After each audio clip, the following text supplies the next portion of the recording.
Put away the boo birds. It turns out it's true. Our detractors said, no, don't listen to the Pro Channel. Attendance is great at Disney World and Disneyland. But folks, we will stand on reality. And that reality is proven by the latest earnings report from Disney. We've got the papers, we've got the receipts. It turns out there aren't as many feet inside the domestic Disney parks.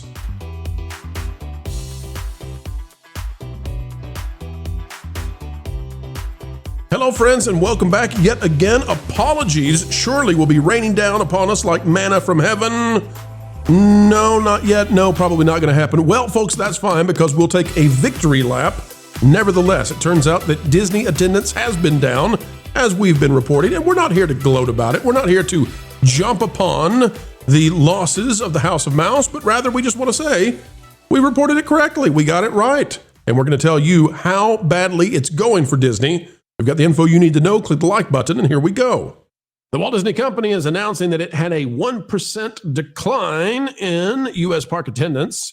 But folks, it is far worse than what it might seem. Scott Gustin has this one, and he is citing it from blogmickey.com, where blogmickey.com says Disney Parks Division enjoys record income in 2025.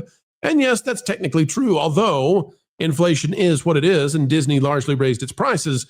It turns out that they raised the prices on fewer guests. But what if we told you that attendance was down even more than what this seems? 1% down? Sure, but take a look at this. If we go to that park place with an article we released quite a while ago, it turns out that Disney has rapidly been increasing the number of opportunities for you to go to the parks. Let's take a look at this. In 2024, for example, Magic Kingdom had 38 Mickey's Not So Scary Halloween parties, 25 Very Merry Christmas parties, 18 Disney After Hours, plus it was a leap year, and that means they gained 7 additional times that they charged for attendance, for you to get a ticket and come on in, and yes, they count it as attendance. 2025, guess what, folks? They continue the incline. It continues to go up and up and up. So what does that mean? Well, panel, it means that if you are increasing the opportunities to sell tickets, and at the same time, you're still overall declining by 1%, then it really is far less crowded than it has been. Remember, too, we're talking about fiscal year when we're referring to 1% decline in attendance. So this actually goes back to October of 2024 through October of 2025. Marvin, your thoughts? When you add all of those party days up and consider it's in a lot of cases more than a full day in the parks, and you're essentially making your year 14 and a half months or so. I think there's like 80 something big after hours events, which means that you're adding 2.5 months onto your calendar essentially. Yeah. No, Ron, we don't have any problem with Disney offering these events. In fact, we would encourage Epic Universe to do the same thing and do it almost every day. We would love for Epic to have nighttime tickets because large parts of Epic Universe would be even better in the dark. But with Magic Kingdom, if they're increasing the number of opportunities you have to go to the parks with additional after hours events and Christmas parties and Halloween parties and all that, and those are special ticket events, if they're increasing that and attendance drops still by 1%, then that means that you're not wrong, ladies and gentlemen. When you go into the parks, you say, man, where are the crowds at? Ron, it was accurate all along. Oh, I mean, it's definitely, look, I've been to the parks several times this year. Obviously, there are those segmented busy times during the year. What was going on in especially I want to say 2022 and 2023, that pent-up demand from the lockdown era, parks were actually pretty busy all the time. And that declined a lot, I think, in 2024, 2025 is just like, I mean, July 4th, completely dead. On the 4th of July. The days that I've gone this year, and those days are, a number, the parks are like this. There's just not a lot of people walking around inside there. And the worst part of that is the fact that they're charging now for the lightning lanes, the lightning lane experience. All of that is this big upcharge that people think they're not getting all of the information right before they come, so they're planning maybe 6 months, maybe a year in advance. They think they got to buy these lightning lanes, and so of course, if it weren't for lightning lanes, I don't see how Disney could post an increase in revenue, because I think they're making a lot of money off the lightning lanes. That used to be something that Disney would include in the price of a ticket with the Fast Pass Plus offerings. They have cut out so much that they used to include in the price of tickets and resort stays, and they don't have. There's so much. They've cut down on the entertainment offerings, possibly also to get more people in line for the lightning lane, so that people can get more people in line for the ride, so they have to buy more lightning lanes, because they don't have the entertainment offerings that people just like hang out and watch as much anymore. There's just the whole park experience has been diminished. Earlier today, I was thinking about how great it was in 2019 and 2018 and the last decade, when you would go to the Disney parks, they had those 24-hour Disney days in the Kingdom where you didn't pay an extra cost. You could just go buy your single ticket for the day and actually hang out for 24 hours. And there were so many days that the Magic Kingdom used to be open until 1 or 2 or 3 o'clock in the morning with these extra magic hours that were just part of your ticket. You didn't have to buy an extra ticket at events.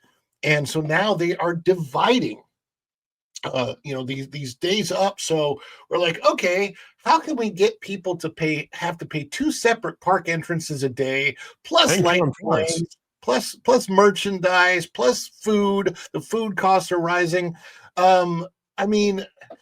I guess if you have the money to go, maybe it's nicer that the parks are a little less crowded, but you're paying a whole lot more to go, and it's cut out so many people from being able to even have the Disney experience. That's right. And Wizard, and Jonas, you correct me if I've got these numbers wrong, but I think I got them right. Wizard, the revenues increased by 6%, but attendance dropped by 1%.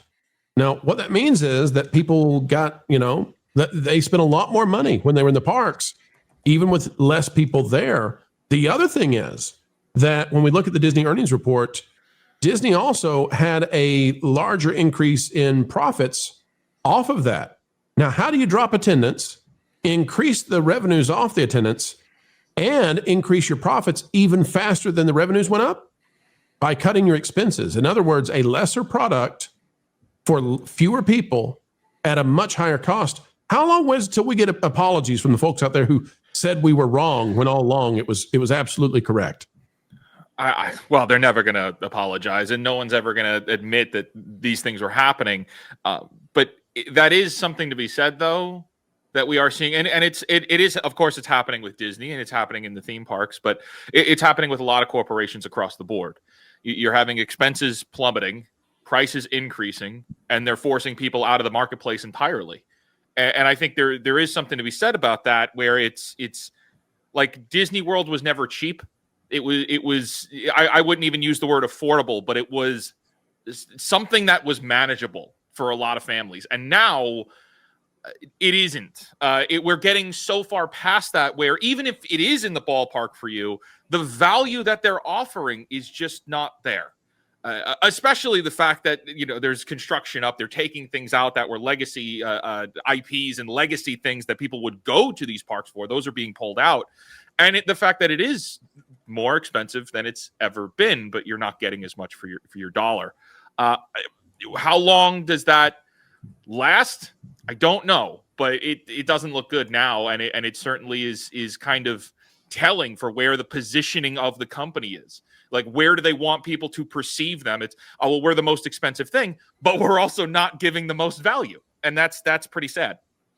Jonas, do you have that report ready where it's got the theme park info? Do you have that by any chance? They don't put it all in one spot here. I do have the increase here. Of course, it's very telling on top of what they have. Let's see if we can blow this up so it's actually legible here. Record full year segment operating income, which means they've cut in order to get to that 10 billion increase of 723 million compared to the prior year. Record Q4 segment operating income of 1.9, which is an increase of 219. So and this is they've reversed the order here to make the international park one look better. Domestic parks and experience operating income grew 9% to 920 million. International grew 25% to 375 million. So 25% to 375 is not as impressive. Go down to page 6 real quick, Jonas. I think that's where we need to be. If we go down, let's see what we've got here. Okay. Linear network, scroll down until we get to the theme parks. Theme parks are a little bit lower on this. Yeah. But we'll get this up here, folks. Hang on just a second for us while we pull this up. Right. Was it above that? It's probably above that. No. So, summarize segment financial report. Here's experiences. Yeah. Okay. So there's the 6%, right? Okay. We'll pull it up in a minute, folks. Jonas, it's going to have it. It's going to have it in that same kind of chart with domestic and all that kind of thing. If you could grab that real quick, we'll pull that up and show people what happened there in terms of profits went up, revenues went lesser up, but still went up, but attendance dropped, of course, according to Scott Gustin. As we continue on, though, Tom, when we look at what's happening with Disney and their parks, this is not so different from the rest of Disney. They seem to be struggling mightily. And it might have to do, the parks attendance issue might also have to do with the same thing that's driving entertainment, having a 35% loss in terms of profit in the last quarter. And that is, people are at a loss for what it is they're supposed to be excited about with Disney. Star Wars, Marvel, devastated. And that flywheel we hear about so much about, the content generation creates the merchandise, creates the theme park interest. All of it's falling apart, Tom. Yeah, I mean, I remember a while back they were talking about trying to make the park for more exclusive guests, which kind of, we see that here where, yeah, the people that can only afford to spend a truckload of money in these places that have, tons of income to blow. But like you guys are pointing out, you're cutting out the heart of what makes Disney Disney, and you're taking away that possibility of, a lower or middle income family being able to come and enjoy the park just as much as anybody else. But at the same time, you guys pointed out, what incentive is there, right? Star Wars is at an all-time low. Marvel's at an all-time low. I mean, I bet you ask 10 kids in a lineup who Mickey Mouse is, and they wouldn't be able to tell you. Like, at this point, Disney is the lowest of the lowest on the totem pole. The only thing they got is Bluey, right? And they don't even make that. Right. They don't really got it. They just, they like. Yeah, they just distribute it. Yeah. So in this case, they have nothing. They're getting their butt kicked by Universal left, right, and center. Whether it's through the theme parks and or the movies with like Mario, and even things like Gabby are more popular than a lot of the things Disney has right now. So there's nothing that they have that is an incentive for any families to want to go to the parks. I mean, they treat their classic stuff like garbage and try to disregard it all the time. And what parent wants to take their kid to a park where it's just nothing but expensive rides that you have to wait 10 hours to get into? You actually inspired me, Tom, because I had not thought of this. Guys, what kind of difference would it make? Disney right now, you see all these walls on the screen. They're getting ready to put in cars, in Frontierland and ruin that. They're going to their villains. Everywhere you go, they're putting monsters into Hollywood Studios where the Muppets were. If they had Bluey, if they had the rights to Bluey, we would be in a completely different world when we talk about the future of Disney parks if there was a giant Bluey expansion going in. Totally different world. Agree on that one? I totally agree. Yeah, but if ride would be enough. But if they had the full rights to Bluey, it would not be a good show. I'd say ruin it. Yeah, in a heartbeat. Yeah. There would be no question about how many moms these characters have, as opposed to it being, did that kid just say moms in that one episode? Walk us through these numbers over here, because they don't have Bluey and it's not getting better. What does all this mean? This means that Disney technically grew year over year in their domestic parks. They have a 6% around the rate of increase. inflation, right?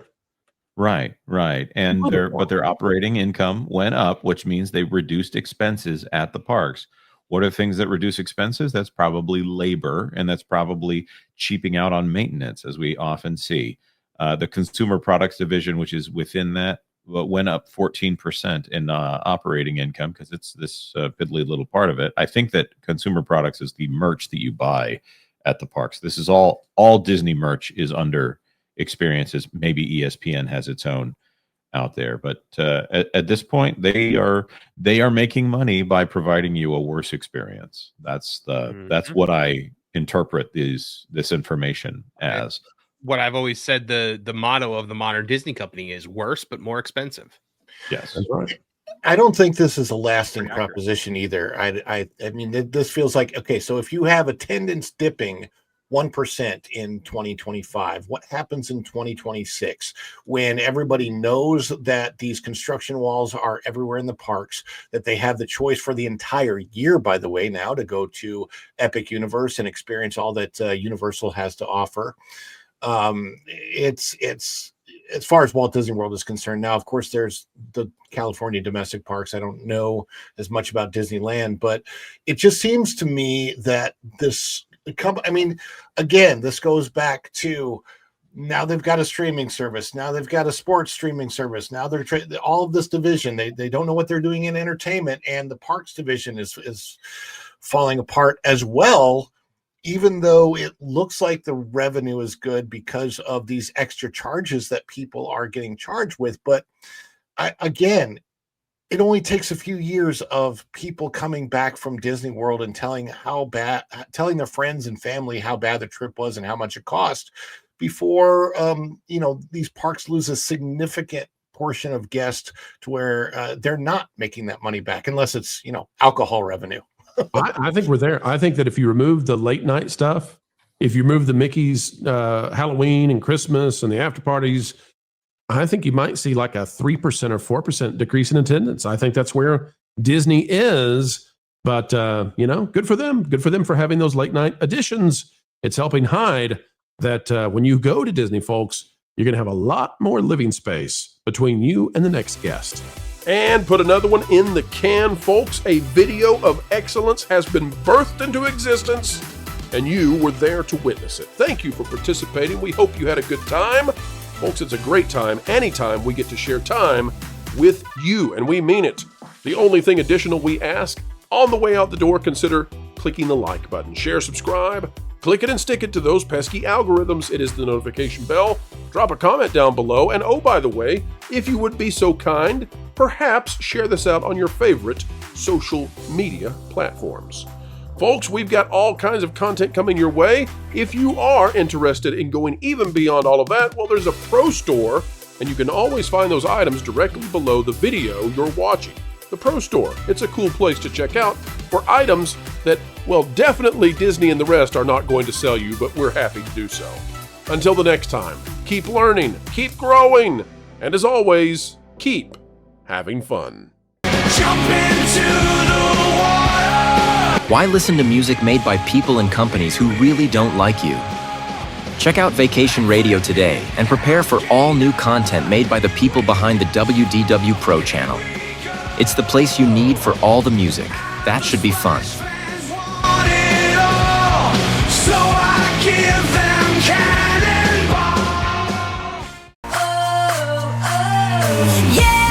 Hundreds of songs, every genre you can imagine.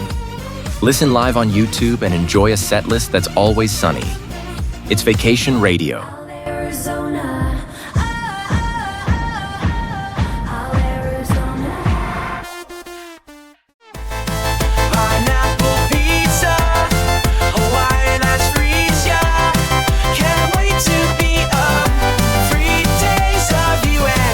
What are you waiting for? Every WDW Pro video has a link to Vacation Radio in the video description. Try it out and subscribe today.